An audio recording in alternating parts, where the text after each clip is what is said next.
This week's affirmation is I honor my physical, mental, and emotional health by slowing down, taking breaks, asking for help, and setting boundaries. And this is an affirmation that I will be using well beyond this week. But a couple of things that I wanted to highlight.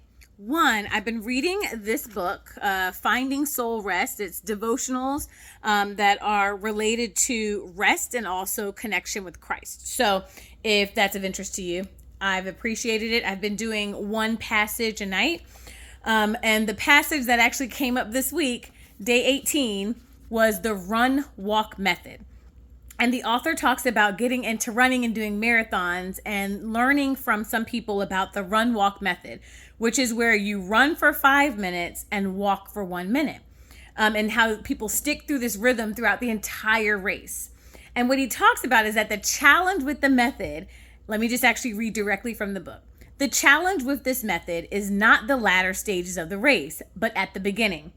It takes great discipline to stop and walk when you still have all of your energy and it feels like you could keep sprinting.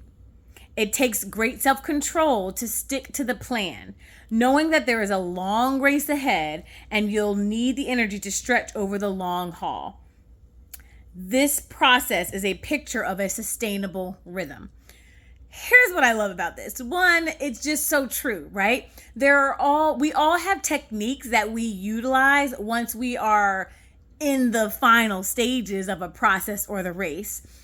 But what would happen if we actually used those tools, used those rhythms throughout our lives, not waiting for a period in which we are depleted, so that we actually didn't get depleted, so that we actually could have a sustainable run at this thing.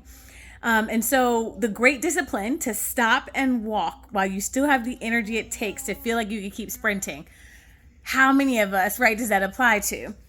So here's what I'm doing in order to really live into this affirmation of slowing down, taking breaks, asking for help, and what was the last one, Mahogany? Setting boundaries. Okay. So the first thing, yes, ma'am. The first thing is slowing down.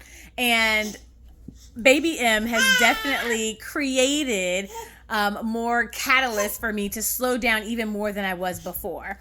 So working from home with an infant definitely requires flexibility, but it also requires me to slow down some of the goals that I had. Doesn't mean to get rid of them, but it does mean to be more mindful of the amount of work and maybe more time and capacity it's going to take that it wouldn't have before. So that's one way I'm slowing down, is instead of, trying to pursue all 10 goals that I have right now in my head at once, I'm actually breaking them down and saying, let's just do the first 2 right now. The second thing that I'm doing is taking breaks. So this week is actually a break where I don't have any coaching clients. Yes, ma'am. When I got pregnant, I realized that I was going to be working at home with a little one and that was going to require a different mode of work. So I cut down on my working hours. I cut down on the amount of coaching calls I was going to be doing each day. But another thing I did was to actually block off 1 week every month where I don't have coaching clients, where I'm not doing work. And that has been so helpful. I think I've only had about 2 or 3. This might be my third one. And what's helpful about it is I'm actually able to kind of reset. There's something new happening with Baby M, new skills she has, new needs she has every week and every month, and it changes, it evolves. So by having a week off each month, it actually gives me an opportunity to pause and to reassess and to recalibrate things around here. But it also just helps me to clear my plate.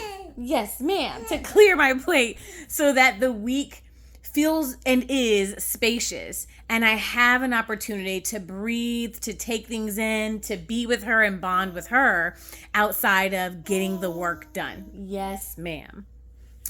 The third thing I'm doing in terms of asking for help is acknowledging that, again, it takes a village to raise a child, and honestly, it takes a village to just live our lives, if we're being honest. And so last week, I'm very proud of myself for calling her godfather and being like, hey, you got some time to come over? And God bless him. He came over for a few hours, played with her while I was able to get some things done. asking my mom to, can you come back over this year? So that on Tuesday, Wednesday, Thursday, when I coach, yes, she's here spending time with her granddaughter, but also, again, it's an immense amount of help for me. So asking for that help, and making sure that my wife and I are not trying to tough it out and do this on our own. It sounds like it's going to be time for me to take a break from this. So I'm going to wrap this up by saying that the last thing I do is set boundaries. And one of the boundaries that I'm starting to set is knowing that I'm going to have to set a boundary on this stuff, right? Like on social media presence and being present at every and anything. I missed the Black Street Conference with the Jackson Ward Collective this week. Bummed about it. And it was absolutely the right decision. And that was a boundary I needed to set for my own self. And so setting boundaries to ensure that I'm prioritizing what needs to be prioritized is key to my sustainability, to our sustainability. So I want you all to remember the run walk method, right? That people who are experts at running marathons are sometimes using the technique where they are running for 5 minutes, walking for 1 from the beginning. And what would happen if we, right, ran for 5 minutes and walked? What does that walk for 1 minute look like for you? For me, that walk for 1 minute looks like having slow mornings. It looks like taking 1 week off a month, regardless of what's happening. It looks like not having meetings the day before travel, the day I get back from travel, and not taking meetings during travel. Right? Those are some of the things that it looks like for me to walk 1 minute and not try to sprint the whole time. What is that 1 minute for you? What does that look like in your days and your weeks and your lives? Yes, ma'am. What's that 1 minute for you? Okay, so remember our affirmation that to be sustained throughout this life, we're going to be slowing down. We're going to be taking breaks. We're going to be asking for help and setting boundaries. It's time to go. Bye, y'all. Are you feeling full and satisfied?